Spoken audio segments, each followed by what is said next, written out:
press the bell icon on the YouTube app and never miss another update.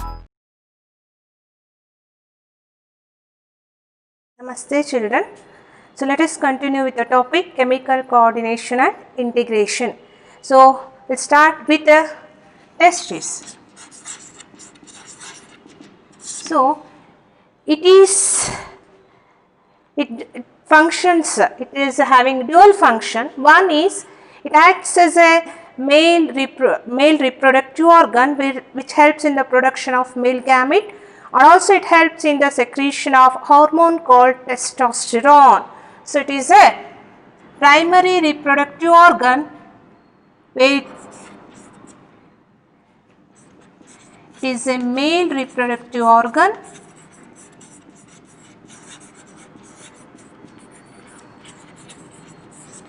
which helps in the formation of male gametes, that is sperms. But also it releases a hormone called testosterone. So testis is having a two function. One is it is a male reproductive organ which helps in the formation of male gametes, that is sperms, and endocrine part of the testis, that is Leydig cells of the testis, produces a hormone called testosterone which is responsible for the appearance of male secondary sexual characters like deep voice, hair growth on the face and muscular body. So this we know that testes are present in a bag like structure called scrotum. Pair of testes are present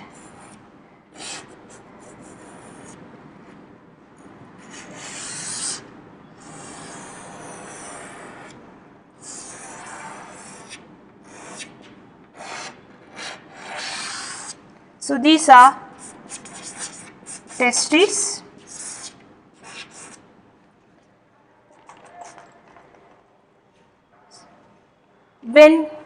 Why they are present in a bag-like structure called scrotum? In man, testes are extra-abdominal.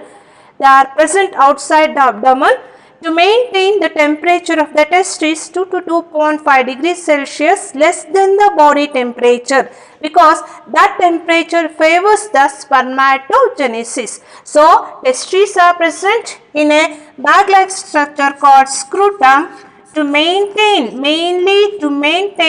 temperature of testes 2 to 2.5 degrees Celsius less than the body temperature, because that helps in spermatogenesis, that helps in a process called spermatogenesis. What is spermatogenesis? Formation of sperm, formation of male gamete or formation of sperms in testes is called spermatogenesis. So testes, they are present in a bag-like structure called scrotum, mainly to maintain temperature of testes 2 to 2.5 degrees Celsius less than the body temperature.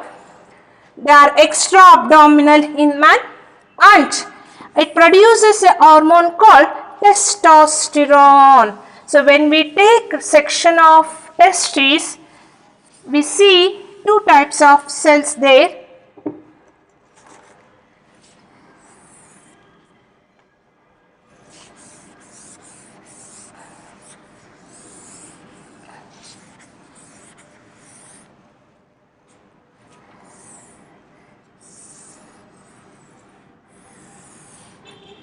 These are seminiferous tubules.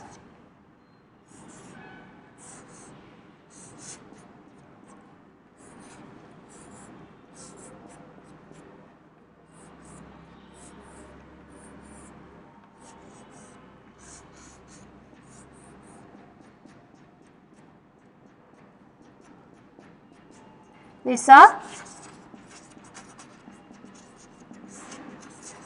seminiferous tubules where spermatogenesis will occur.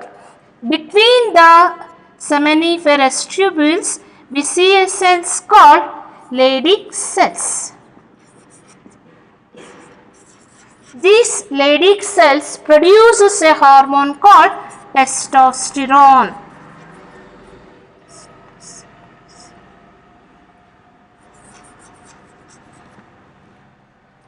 So, between the seminiferous tubules, we see cells called Leydig cells, they are also called interstitial cells. They are also called interstitial cells because they are the cells present between the seminiferous tubules.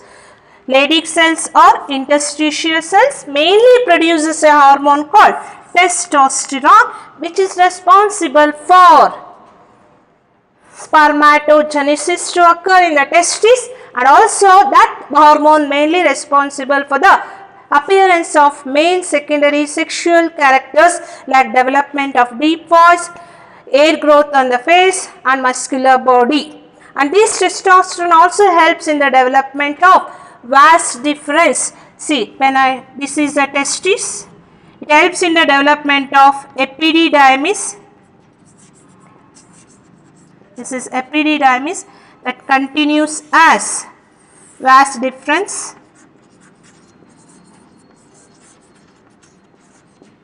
So, like this, testosterone also helps in the development of male accessory organs. Male accessory organs like epididymis, vas deferens and seminal vesicles. This is about testis. So, testis is going to perform two functions. One is it is a male reproductive organ where the formation of male gamete occurs, that is formation of sperms are going to be seen, and it produces a hormone called testosterone by the Leydig cells. That testosterone is mainly responsible for appearance of male secondary sexual characters.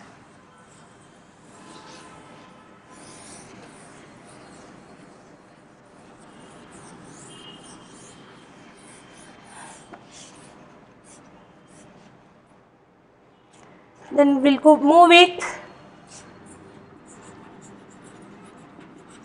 ovaries.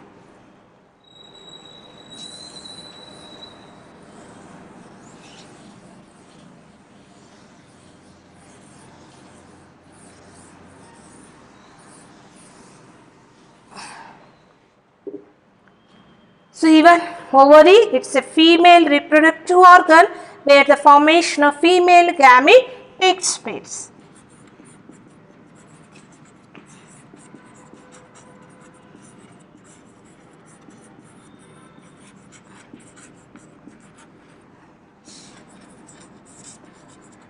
Which helps in the formation of female gametes, that is ovum.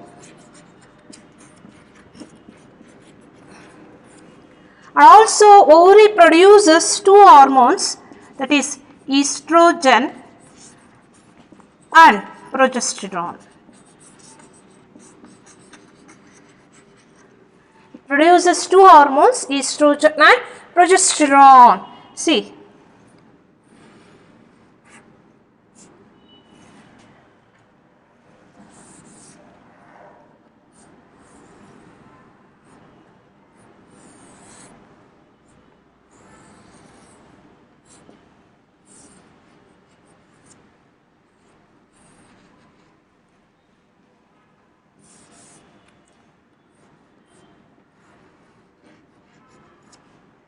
so here we see ovary.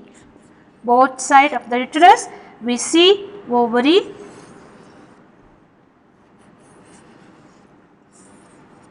So this one is ovary. When female attain menarche, with the influence of hormone that we already discussed, with the influence of hormone FSH in the ovary, primary follicles in the ovary, the primary follicles, this is primary follicle,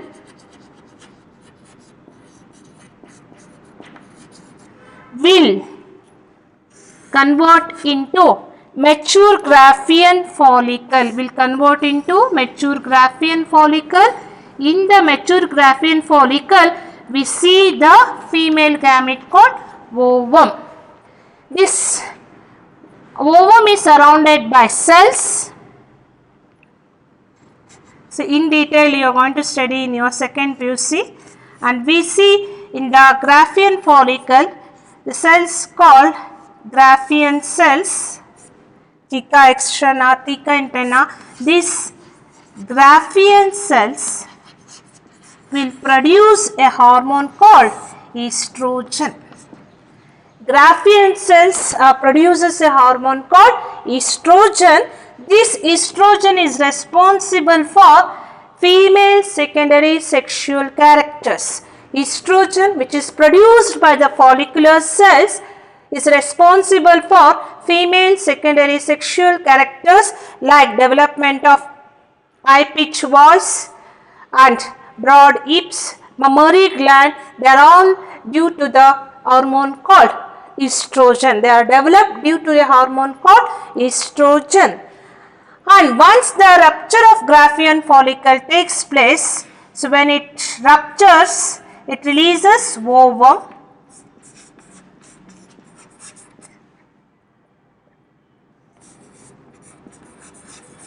Ruptured Graafian follicle. When Graafian follicle ruptures, ovum will release to the fallopian tube of the uterus. Ruptured Graafian follicle will become corpus luteum. Ruptured Graafian follicles, that means after releasing ovum into the uterus, ruptured Graafian follicle will become corpus luteum that produces a hormone called progesterone. It produces a hormone called progesterone. Understood? So, estrogen is produced by follicular cells present in the secondary follicles, tertiary follicles and Graafian follicles. We see the estrogen hormone production by the tertiary and from the matured Graafian follicles. The cells present in the Graafian follicles mainly responsible for the production of hormone estrogen. Follicular cells produces a hormone called estrogen. This estrogen helps in the development of female secondary sexual characters, whereas progesterone is produced by ruptured Graafian follicle. That is, ruptured Graafian follicle is called as corpus luteum that produces a hormone called progesterone. The main function of progesterone is to maintain endometrium thickness. So, endometrium thickness is maintained by a hormone called progesterone.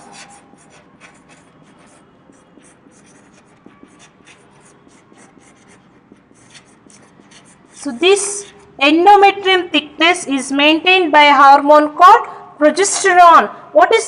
Why the endometrium thickness has to be maintained? When the ovum is released into the fallopian tube, if she undergo coitus with her partner, if the ovum is fertilized, then it becomes zygote. After 7 to 14 days, the blastocyst, in the second year in human reproduction you are going to study in detail. So, the blastocyst mainly helps, blastocyst is going to implant in the endometrium of the uterus. Blastocyst will going to implant, fixes itself into the endometrium of the uterus for further development. That's why the endometrium thickness is very important. That thickness is maintained by hormone called progesterone. Thereby it maintains pregnancy. Endometrium thick illa antandre blastocyst will not adhere to the endometrium and abortions occurs, and that results in abortions. So, to continue pregnancy, we need thick endometrium that is provided by a hormone called progesterone. Understood? That's why progesterone is also called pregnancy maintaining hormone. This is about ovaries. We see pair of ovaries on either side of the uterus, and it produces female gamete called ovum, and also it produces hormone called estrogen and progesterone. Estrogen is produced by Graafian cells or follicular cells responsible for female secondary sexual characters, and progesterone is produced by corpus luteum that mainly helps in maintaining thickness of endometrium, that helps in the continuation of pregnancy. That's why it is also called pregnancy maintaining hormone.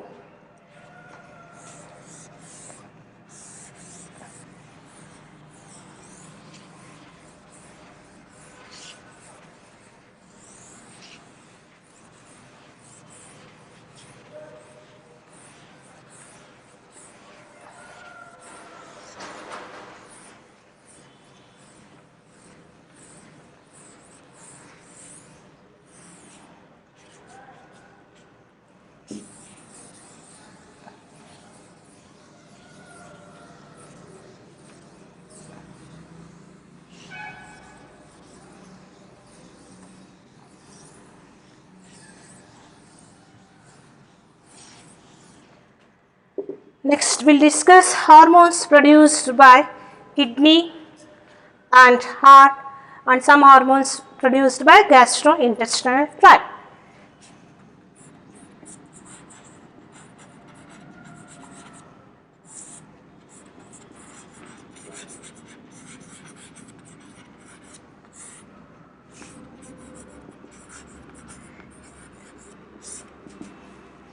So, kidney produces a hormone called erythropoietin.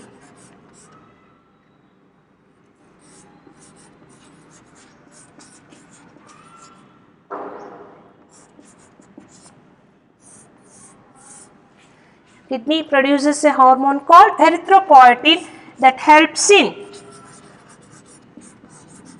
erythropoiesis, that is formation of RBC.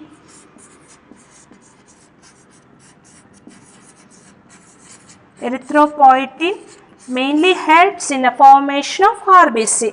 So, which cells produces erythropoietin means, so already you know in the excretory products kidney functionally. So, proximal convoluted tubule, distal. So,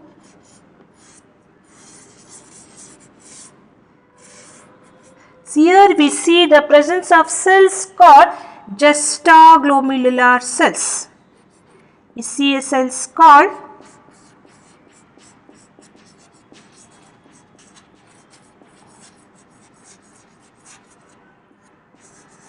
these juxtaglomerular cells produces a hormone called erythropoietin that mainly helps in formation of RBCs, that is erythropoiesis. Then hormone produced by heart.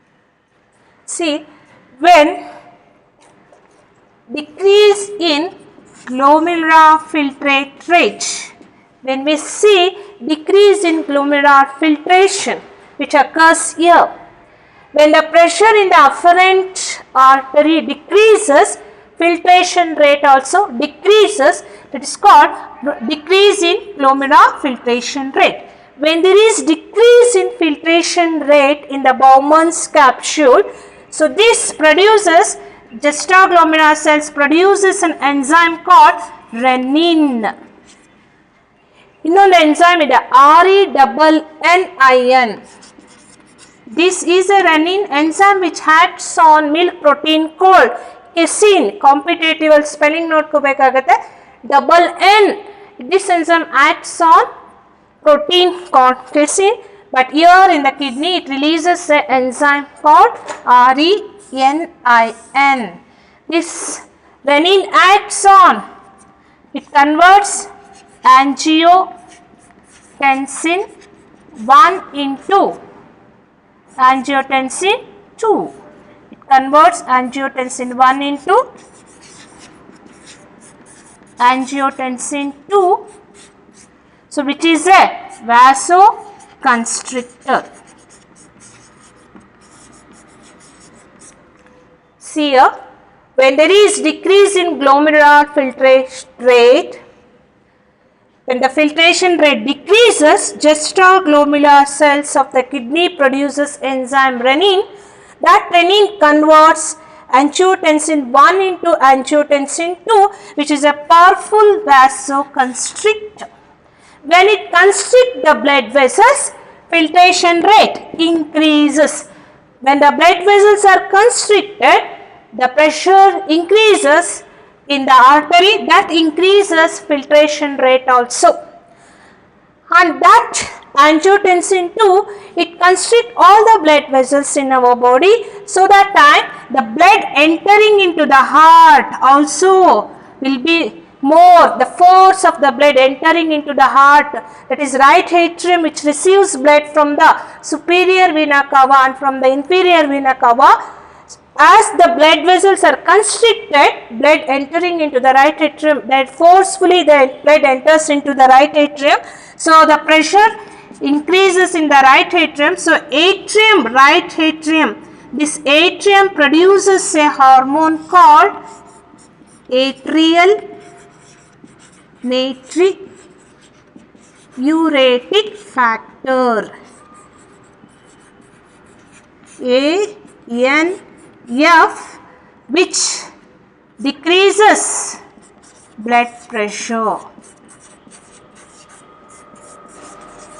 by vasodilation.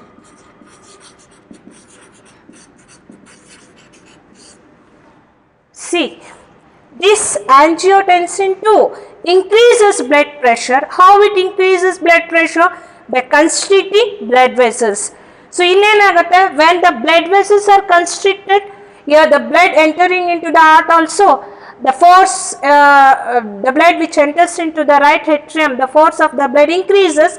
That force is responsible for the production of hormone called atrial natriuretic factor, ANF, which is a vasodilator. Angiotensin ಏನು ಮಾಡುತ್ತೆ, blood vessels constrict ಮಾಡಿರುತ್ತೆ, whereas ANF ಏನು ಮಾಡುತ್ತೆ, it dilates, it expands the blood vessels. So when the blood vessels are dilated, automatically blood pressure is going to be decreased and normal state is going to be accompanied. That is about the hormone produced by heart. Understood? Hormone produced by heart is atrial natriuretic factor. Nodi, natriuretic factor ಯಾವಾಗ produce ಆಗುತ್ತೆ? When it is going to be produced to neutralize the effect produced by angiotensin 2, that is mainly when it is going to be released, when there is decrease in glomerular filtration rate. This is how the angiotensin 2 and ANF is going to perform their function. Understood? Next, we'll go with the hormones produced by gastrointestinal tract. Endocrine cells present in the gastrointestinal tract.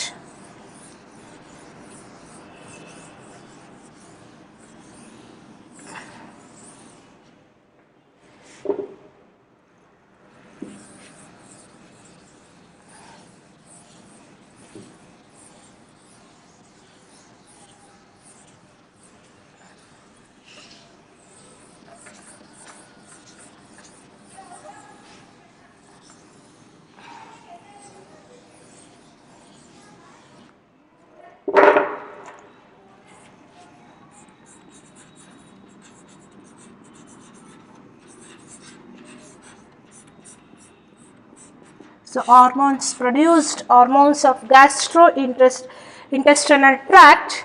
The endocrinal cells of gastrointestinal tract produces 4 peptide hormones.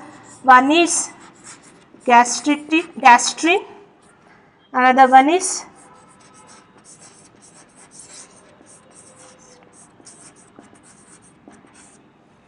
cholecystokinin, CCK, another one is secretin,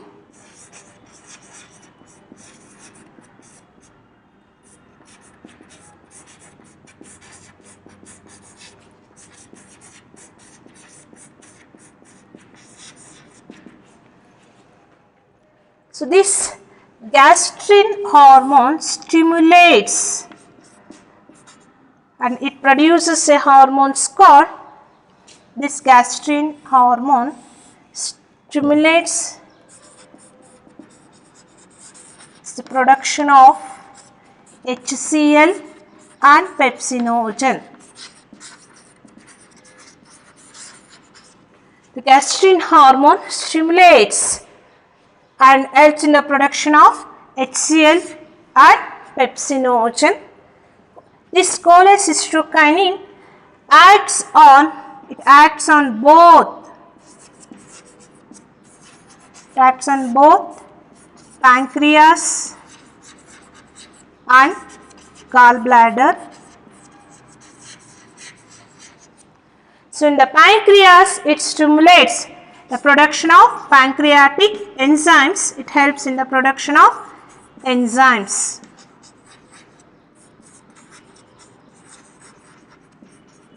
And in gallbladder, it helps in the production of bile juice. Cholecystokinin acts on both pancreas and on gallbladder. When it acts on pancreas, it produces pancreatic enzymes, whereas when it acts on gallbladder, it produces bile juice. And secretin acts on pancreas and helps in the production of pancreatic enzymes.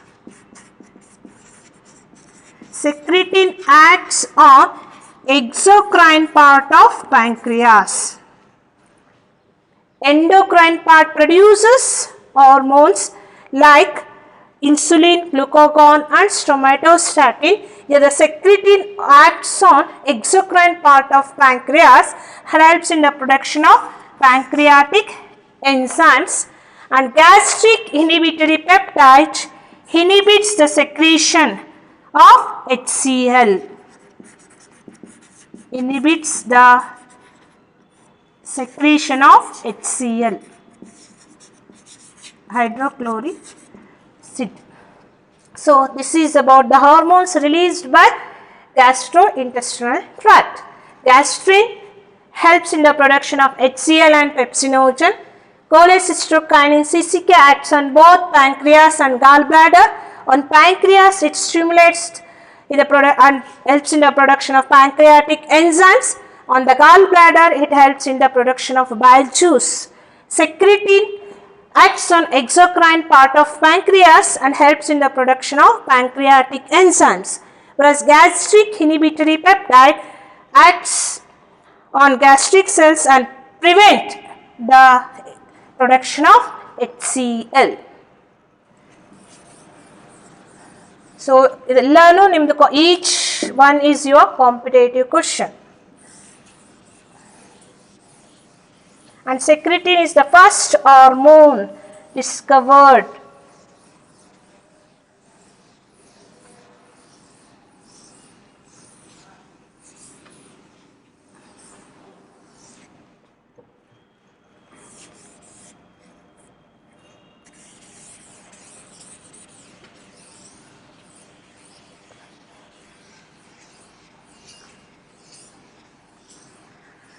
Other than endocrine glands, non-endocrine glands produces growth factors.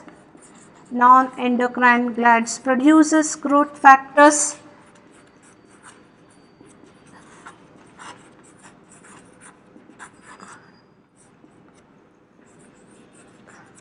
Non-endocrine cells or glands produces growth factors that helps in growth of tissues and also in repair and regeneration of cells or tissues. Some of the growth factors are produced by non-endocrine glands or cells that mainly helps in growth of tissues and also in repair and regeneration of cells. Then we will go with the mechanism of hormone actions.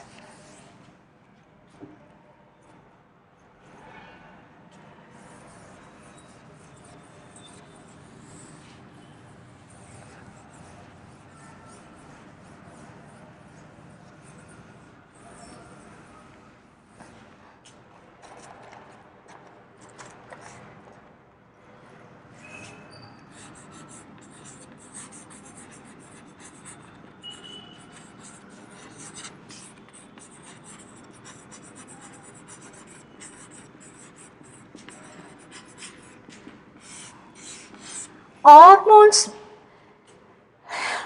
bring their function by binding to receptors. So, there are two types of receptors: membrane bound receptors, another one is intracellular or nuclear receptors.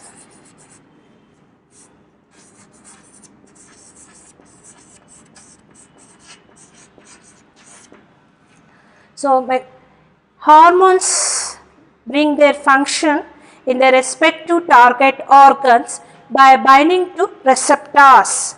They are nothing but proteins. Receptors are made up of proteins. By binding to a particular molecule or by binding to a particular protein or receptors, they bring their function in their respective target organs. So, there are two types of receptors: membrane bound receptors and intracellular receptors.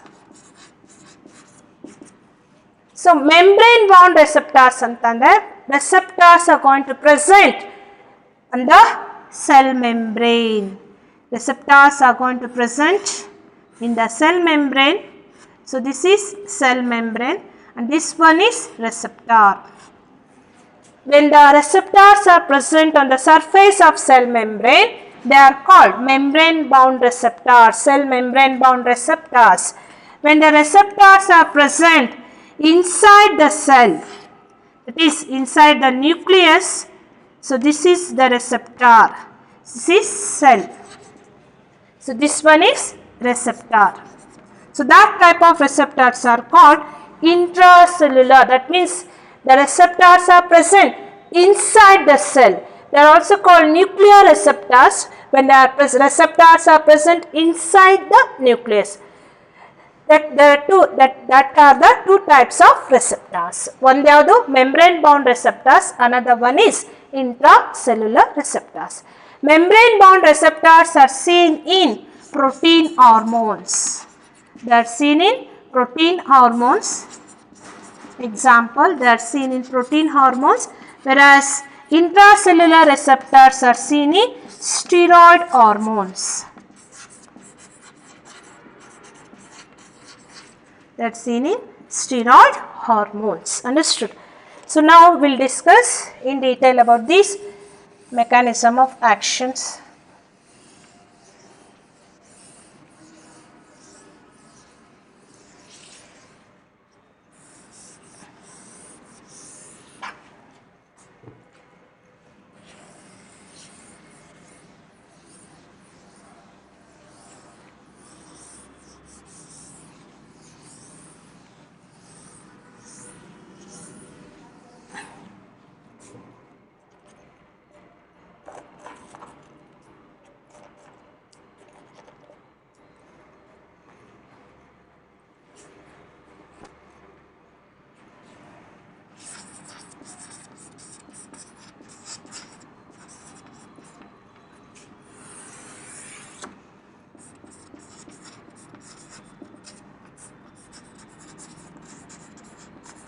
So in the membrane bound receptors, we see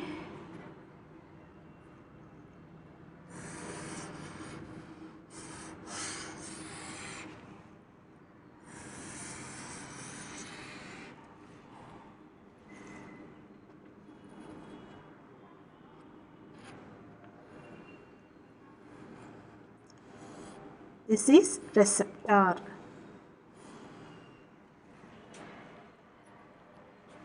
This is hormone.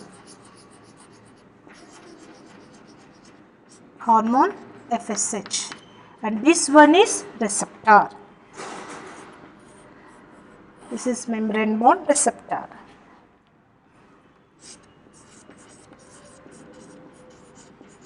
This is cell membrane. This ovary. When the hormone binds with a receptor molecule, that brings the response 1, they produces secondary messengers like cyclic AMP and calcium ions. They produces secondary, they are cyclic AMP and calcium are secondary messengers. They are secondary messengers. Understood? When hormones bind with the receptors present on the cell membrane, immediately after binding hormone to the receptors, we see the production of secondary messengers like cyclic AMP and calcium that brings biochemical response, that brings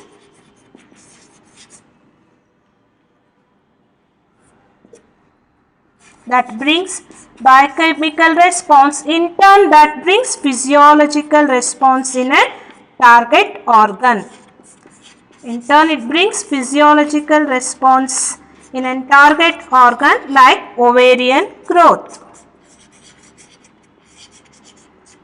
or tissue growth. Ovarian growth or tissue growth. That is how the hormones are going to function when they bind with the receptors present on the cell membrane. When the hormones binds with the receptors present on the cell membrane, we see the production of secondary messengers like cyclic AMP and calcium that brings biochemical response. In turn it brings physiological response that brings ovarian growth or tissue growth in the target organ. So next, in the intracellular receptors,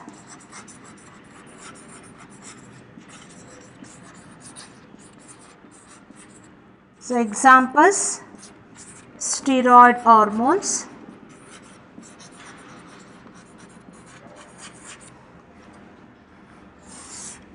this is cell membrane,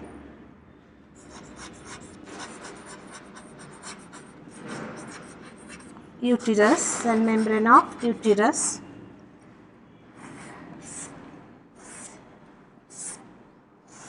this one is nucleus. Inside the nucleus we see receptor. This is progesterone or estrogen. So that will enter into the cell. That will enter into the cell. Here the hormone will come and bind to the receptors present inside the nucleus. So when it comes and bind with the receptor present inside the nucleus, we see it acts on genome, acts on, this is genome, it acts on genome. So DNA produces mRNA, mRNA produces proteins, and that proteins will bring physiological function like tissue growth and differentiation, like growth and differentiation of an organ.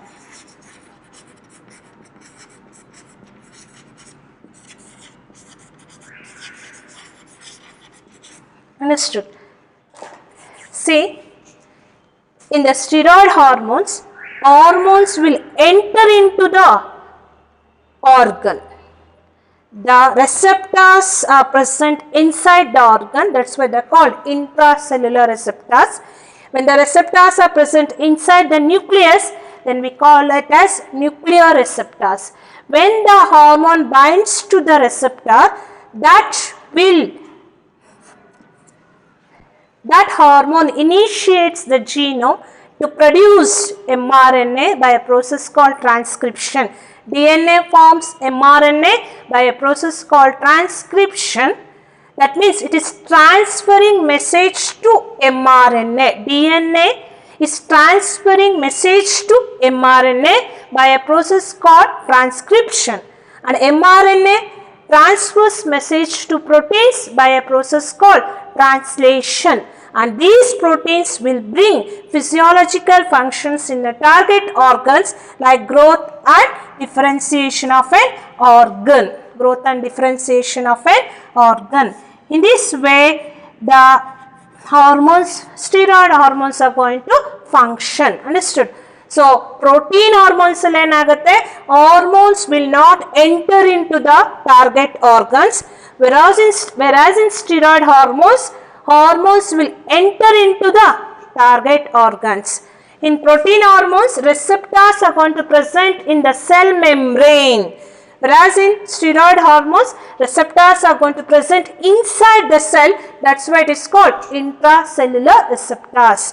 And in protein hormones, there is production of secondary messengers like cyclic AMP and calcium.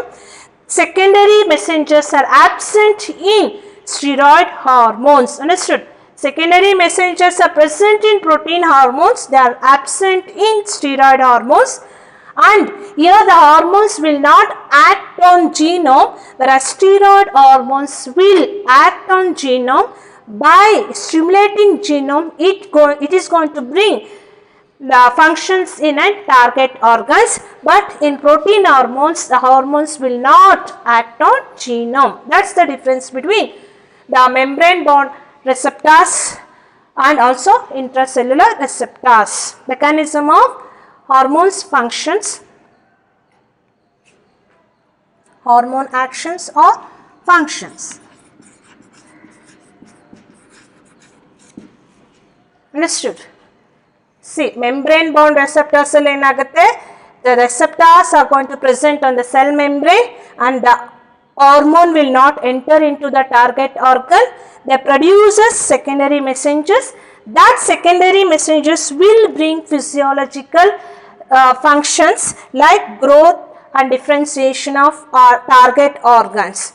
Intracellular receptors receptors are present inside the cell. That means hormone is going to enter into the target organ and it initiates or it stimulates the genome to produce mRNA. From the mRNA, they form proteins and these proteins are going to bring physiological function that helps in growth and differentiation of target organs or tissues. So, this completes chemical coordination and integration. Read your textbook line wise and each hormone's function, which endocrine gland is going to be produced and what is the particular function that hormone. That's all very important for your competitive exams. Thank you.